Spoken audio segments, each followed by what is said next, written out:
بسم اللہ الرحمن الرحیم الحمد للہ رب العالمین والصلاة والسلام علی اشرف الانبیاء محمد وعلی آلہ وصحبہ وامتہ اجمعین اما بعد۔ عزیز طلباء کرام، آج کی اس ویڈیو کے اندر سورہ سبا آیت نمبر 18 سے اپنا سبق شروع کریں گے۔ اللہ تعالیٰ ارشاد فرماتے ہیں، اعوذ باللہ من الشیطان الرجیم، بسم اللہ الرحمن الرحیم۔ وجعلنا بینہم، اور ہم نے بنایا ان کے درمیان، وبین القری التی بارکنا فیہا، اور ان بستیوں کے درمیان جن پر ہم نے برکتیں نازل کی ہیں، قرن ظاہرتاً، ایسی بستیاں جو نظر آتی ہیں دور سے، وقدرنا فیہا السیر، اور ان میں سفر کو نپے تلے مرحلوں میں بانٹ دیا تھا۔ سیروا فیہا لیالیہ، اور ہم نے کہا تھا کہ ان بستیوں کے درمیان راتوں کو چلو، و ایامن، اور دنوں کو آمینین، امن و امان کے ساتھ۔ فقالو، تو انہوں نے کہا، ربنا، اے ہمارے رب، باعد بین اسفارنا، ہمارے سفر کی منزلوں کے درمیان دور دور کے فاصلے پیدا کر دے۔ وظلموا انفسہم، اور یوں انہوں نے اپنی جانوں پر ظلم کیا۔ فجعلناہم احادیث، جس کے نتیجے میں ہم نے انہیں افسانہ ہی افسانہ بنا دیا۔ ومزقناہم کل ممزق، اور انہیں ٹکڑے ٹکڑے کر کے ہم نے تتر بتر کر دیا۔ ان فی ذالک، بے شک اس سب میں، اس واقعے میں، لآیات، بڑی نشانیاں ہیں، لکل صبار شکور، ہر اس شخص کے لیے جو صبر اور شکر کا خوگر ہو۔ وَلَقَدْ صَدَّقَ، اور یقیناً درست پایا، علیہم ان پر، ابلیس ابلیس نے، ظنہ اپنا خیال، فاتبعوہ، چنانچہ اس کی اتباع کی، الا فریقا من المؤمنین، سوائے اس گروہ کے جو ایمان والا تھا۔ وما کان لہ علیہم، اور ابلیس کو ان پر کوئی تسلط نہیں تھا۔ وما کان لہ علیہم من سلطان، اور ابلیس کو ان پر کوئی تسلط حاصل نہیں تھا، الا لنعلم، البتہ ہم یہ دیکھنا چاہتے تھے، من یؤمن، یا ہم یہ جاننا چاہتے تھے، من یؤمن بالآخرۃ، کہ کون ہے جو آخرت پر ایمان لاتا ہے، ممن ہوا منہا فی شک، اور کون ہے جو اس کے بارے میں شک میں پڑا ہوا ہے۔ وَرَبُّكَ عَلَى كُلِّ شَيْءٍ حَفِيظٌ، اور تمہارا پروردگار ہر چیز پر نگران ہے۔ آج کی اس ویڈیو کے اندر ان آیات کی بابت جو جلالین کی عبارت ہے اس کو پڑھیں گے۔ دیکھیے، وَجَعَلْنَا بَيْنَهُمْ، اور ہم نے بنایا ان کے درمیان، ہم کی ضمیر ماقبل جو واقعہ آپ نے پڑھا قوم سبا کا، اس کی طرف ضمیر لوٹ رہی ہے، اور ہم نے بین سبا، قوم سبا کے درمیان، وہم بالیمن، اور وہ یمن کے رہائشی تھے، وبین القری التی بارکنا فیہا، اور ان بستیوں کے درمیان جن میں ہم نے برکتیں ڈال رکھی تھیں، بالماء والشجر، برکتوں کی وضاحت کی ہے، پانی بھی تھا، درخت بھی تھا، یعنی کھیتی باڑی سب کچھ اس میں موجود تھا۔ وہی قری الشام، اور وہ شام کی بستیاں ہے، التی یسیرون الیہا للتجارت، جس کے اندر وہ تجارت کے لیے سفر کرتے تھے۔ قرن ظاہرتاً، ایسی بستیاں جو دور سے نظر آتی تھیں۔ صاحب جلالین نے وضاحت کی ہے، متواصلۃ من الیمن الی الشام، یمن سے شام تک متواصل تھیں، یعنی تھوڑے تھوڑے فاصلے پر تھیں کہ وہ نظر آتی تھیں ایک جگہ سے دوسری جگہ۔ اگر زیادہ فاصلہ ہو تو پھر نظر نہیں آتی، تو مطلب یہ ہے کہ تھوڑا فاصلہ تھا جس کی وجہ سے وہ نظر آتی تھی بستیاں، اور ان کے لیے سفر کے اندر سہولت ہوتی تھی۔ وقدرنا فیہا السیر، اور ہم نے اس کے اندر نپے تلے مرحلوں میں اس سفر کو تقسیم کر دیا تھا۔ آگے نپے تلے سفر کی وضاحت کیا، اس کو پڑھنے سے پہلے ہاں ایک بات واضح کر دوں کہ آپ نے پڑھا کہ ہم نے ان کے درمیان اور ان بستیوں کے درمیان جن میں ہم نے برکت دے رکھی تھی، ان کے لیے متواصل بستیاں بسا رکھی تھیں۔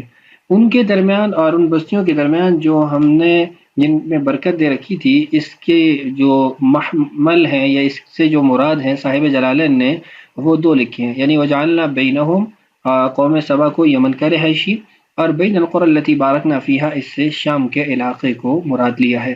جبکہ جو القری التی بارکنا فیہا، ایسی بستیاں جن میں برکتیں ہیں، وہ صرف شام نہیں ہے بلکہ یمن بھی ہے۔ رسول اللہ صلی اللہ علیہ وسلم کی دعا ہے، اللہم بارک لنا فی شامنا وفی یمننا، یمن اور شام دونوں کے لیے برکت کی دعائیں ہیں، تو مطلب یہ ہوا کہ دونوں بستیاں برکت والی ہیں۔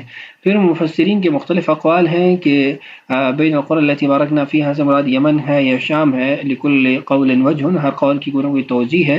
یہاں صاحب جلالین نے وبین القرى التي باركنا فيها سے شام کو مراد لیا ہے، اور قوم سبا کا مسکن وہ یمن ذکر کیا ہے۔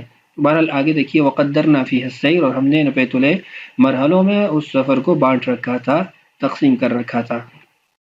اس کا فائدہ کیا تھا؟ بحیث یقیلون فی واحدہ، ایک بستی میں وہ قیلولہ کرتے تھے، ویبیتون فی اخرى الی انتہاء سفرہم، اور دوسری بستی کے اندر وہ رات گزارتے تھے اپنے سفر کی انتہا تک، یعنی ان کو یوں ہی آسانی رہتی تھی کہ ایک جگہ ٹھہرتے دن کو، ایک جگہ رات کو ٹھہرتے، تو بستیاں قریب قریب تھیں۔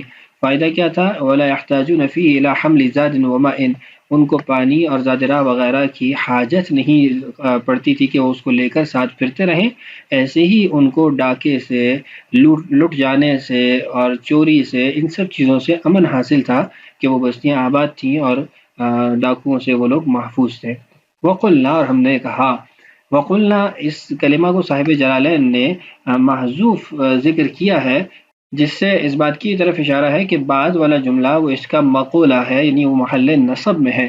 کیا کہا؟ سیرو فیہا، چلو ان بستیوں میں، لیالیا و ایامن، دن ہو یا رات ہو، آمینین، حالت امن میں، امن و امان کے ساتھ تم سفر کرو۔ لا تخافون فی لیل ولا نہار، نہ دن کو خوف ہے نہ رات کو کوئی خوف ہے۔ تو دو فائدے یہاں ذکر کیے گئے، ایک تو یہ کہ ان کو زاد راہ وغیرہ ساتھ نہیں لے جانا پڑتا تھا، پانی ساتھ نہیں لے جانا پڑتا تھا، ہر جگہ کھانا پینا میسر ہو جاتا تھا، اور دوسرا یہ کہ امن و امان والی صورتحال تھی، ان بستیوں کی وجہ سے کسی قسم کا خوف ان کو لاحق نہیں تھا۔ تو اب اس نعمت کا جو مطالبہ تھا وہ یہ تھا کہ وہ شکر ادا کرتے، وہ اللہ تعالیٰ کے قرب کا ذریعہ اس کو بناتے، لیکن ان کا عمل اس کے برعکس تھا۔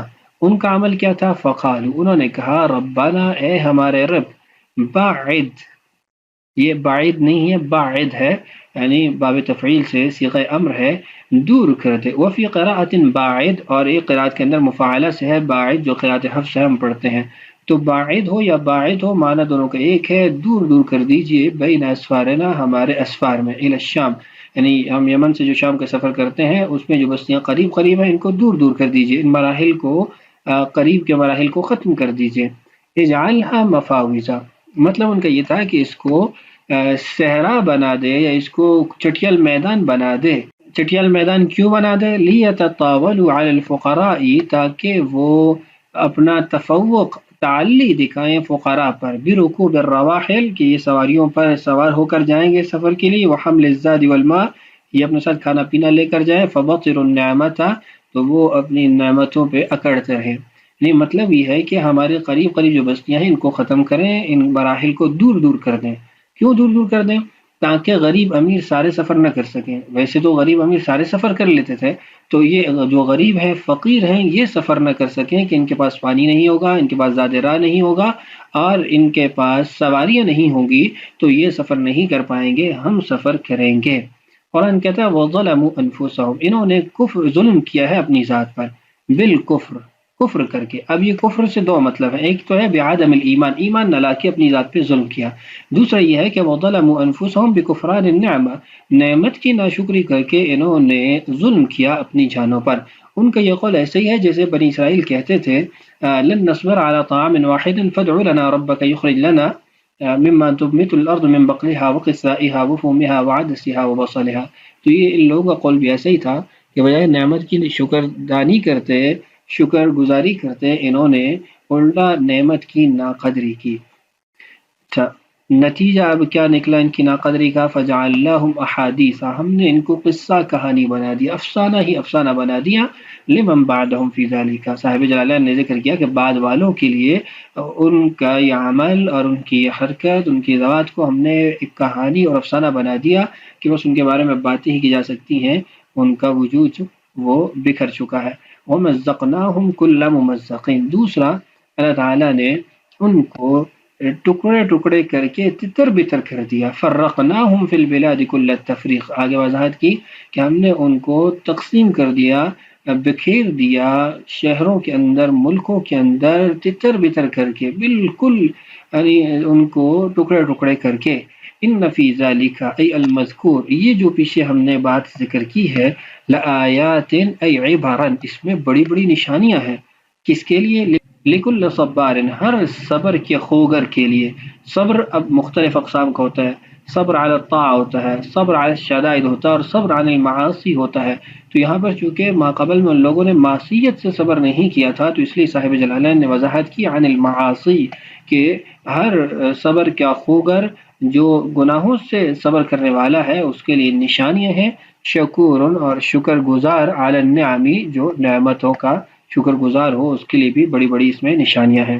وَلَقَدْ صَدَقَ، اور یقیناً سچ پایا، بالتخفیف، یعنی اکثر کی قرات کے مطابق یہ صدقہ ہے دال کے غیر مشدد ہونے کی حالت میں ثلاثی مجرد سے، والتشدید، اور اہل کوفہ کے نزدیک اس کو تجدید کے ساتھ پڑھا جاتا ہے جو قرات حفص بھی ہے۔ وَلَقَدْ صَدَّقَ عَلَيْهِمْ، ان پر، ای علی الکفار، کافروں کے بارے میں سچ کر دکھایا یا سچ ہو گیا، منہم سبا، جن کفار میں قوم سبا بھی شامل ہے۔ یعنی علیہم کی ضمیر کو مطلقاً صاحب جلالین نے قوم سبا کی طرف نہیں لٹایا بلکہ کافروں کی طرف لٹایا، اور پھر اس میں سے قوم سبا کو مخصوص کیا۔ مطلب یہ ہے کہ اس سے مراد صرف وہ قوم سبا نہیں ہے بلکہ تمام کافر داخل ہیں۔ ابلیس ظنہ، ابلیس نے اپنا گمان، یہ ظنہ وَلَقَدْ صَدَّقَ کے اعتبار سے ہوگا۔ وَلَقَدْ صَدَقَ، کیسے اس نے سچا پایا یا سچ کر دکھایا اپنے گمان کو ان کے بارے میں، انہم بِإِغْوَائِهِ يَتَّبِعُونَ، کہ وہ اس کے بہکانے سے بہک جائیں گے، اس کی اتباع کریں گے۔ یہ جو اس کا شیطان کا گمان ہے، اس کو اللہ تعالیٰ نے قرآن پاک میں متعدد مقامات پر ذکر کیا۔ قال فبما اغويتني لاقعدن لهم صراطك المستقيم ثم لآتينهم من بين ايديهم ومن خلفهم وعن ايمانهم وعن شمائلهم، ایسے ہی لاغوینهم اجمعین، دیگر مقامات پر مختلف کلمات ملتے ہیں۔ تو یہ اس کا گمان تھا کہ وہ انسانیت کو گمراہ کر لے گا۔ تو اللہ ارشاد فرماتے کہ اس کا یہ گمان پورا ہوا، سچ ثابت ہوا، یا اس نے سچ کر دکھایا کافروں کے حق میں۔ فاتبعوه، ان کافروں نے اس کی اتباع کی۔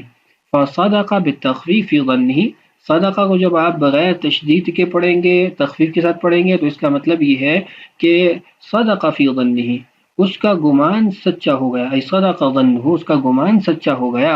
او صدق، اگر اس کو صدقہ تشدید کے ساتھ پڑھیں گے تو مطلب یہ ہے کہ ظنہ ای وجدہ صادقا، اس نے اپنا جو گمان تھا اس کو سچا پایا یا سچا کر دکھایا۔ الا بمعنی لیکن، الا فرماتے ہیں کہ یہ لیکن کے معنی میں ہے، مطلب یہ ہے کہ استثناء منقطع ہے۔ میں آگے عبارت پڑھ کے پھر اس کی وضاحت کرتا ہوں۔ فریقا من المؤمنین، ایک گروہ جو ایمان والوں کا ہے، وہ اس کی اتباع میں نہیں آیا یا اس کے بارے میں ان کے حق میں اس نے اپنا گمان سچا نہیں پایا۔ للبیانی، فرماتے ہیں یہ من بیانیہ ہے، من تبعیضیہ نہیں ہے۔ اگر من تبعیضیہ بنائیں گے تو مطلب یہ ہے کہ ایمان والوں میں سے بھی کچھ لوگ، انہوں نے ان کے بارے میں شیطان نے اپنا جو گمان ہے وہ سچا نہیں پایا، باقی ایمان والوں میں بھی کچھ ایسے ہیں جن کے بارے میں اس نے اپنا گمان سچا پایا، تو یہ معنی تو درست نہیں ہوگا۔ تو اس لیے من بیانیہ ہے کہ ایمان والے ایسے ہیں جن کے بارے میں اس کا یہ گمان سچا نہیں ثابت ہوا، باقی کافروں کے بارے میں سچا ثابت ہوا۔ ای ہم المؤمنون لم يتبعوه، یا اس کی وضاحت کر دی کہ بیان کا مطلب یہ ہے کہ ایمان والے وہ ہیں جنہوں نے اس کی اتباع نہیں کی، تو اس کا یہ جو گمان تھا یہ ان کے حق میں سچ ثابت نہیں ہوا۔ تو بہرحال یہ من کی وضاحت ہوگی کہ من یہاں پر بیانیہ ہے، تبعیضیہ نہیں ہو سکتا۔ دوسری بات یہاں میں نے آپ سے کہی کہ الا بمعنی لیکن صاحب جلالین نے ذکر کیا ہے، اس کی تھوڑی وضاحت کر دیتا ہوں۔ آیت کا ٹکڑا ہے وَلَقَدْ صَدَّقَ عَلَيْهِمْ إِبْلِيسُ ظَنَّهُ فَاتَّبَعُوهُ إِلَّا فَرِيقًا مِّنَ الْمُؤْمِنِينَ۔ اب وَلَقَدْ صَدَّقَ عَلَيْهِمْ، ہم ضمیر اگر یہ کافروں کی طرف لوٹے پھر تو آپ کہیں گے کہ الا یہ استثناء منقطع ہے، کہ کافروں کے بارے میں اس کا گمان سچا ثابت ہوا اور ایمان والوں کے بارے میں اس کا گمان سچا ثابت نہیں ہوا، تو یہ الا متصل نہیں ہے کہ ما قبل میں علیہم کی ضمیر کے اندر مسلمان داخل ہی نہیں کہ آپ اس کو استثناء متصل بنائیں۔ لیکن اگر آپ کہتے ہیں وَلَقَدْ صَدَّقَ عَلَيْهِمْ عَلَى بَنِي آدم من المؤمنین والکافرین، اگر اس کو مطلق رکھتے ہیں، عام رکھتے ہیں، بعض مفسرین کے نزدیک اس سے مراد اعلی بنی آدم ہے، تو پھر الا متصل ہوگا کہ اس نے بنو آدم کے حق میں اپنا گمان سچا پایا مگر ایمان والوں کے بارے میں، تو پھر یہ استثناء متصل طے پائے گا۔ تو اس کی بھی وضاحت ہو گئی. آگے چلتے ہیں.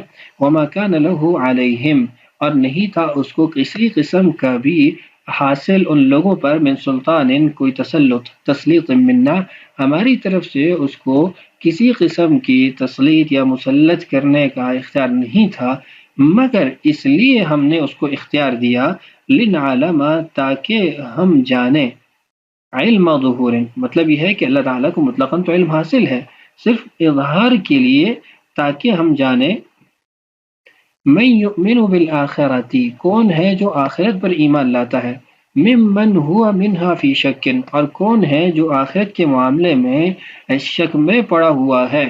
تو فنجازی کل منہما، تو ہم اس تفریق کے بعد اور اس علم ظہور کے بعد ہم ان میں سے ہر فریق کو اس کے مطابق بدلہ دیں، نیکی کرنے والوں کو نیکی کا بدلہ، بدی کرنے والوں کو بدی کا بدلہ. وربک، اور تمہارا رب، اعلیٰ کل شیء، ہر چیز پر، حفیظ، نگران ہے. حفیظ کی وضاحت کی، رقیب، نگران ہے، نگہبان ہے.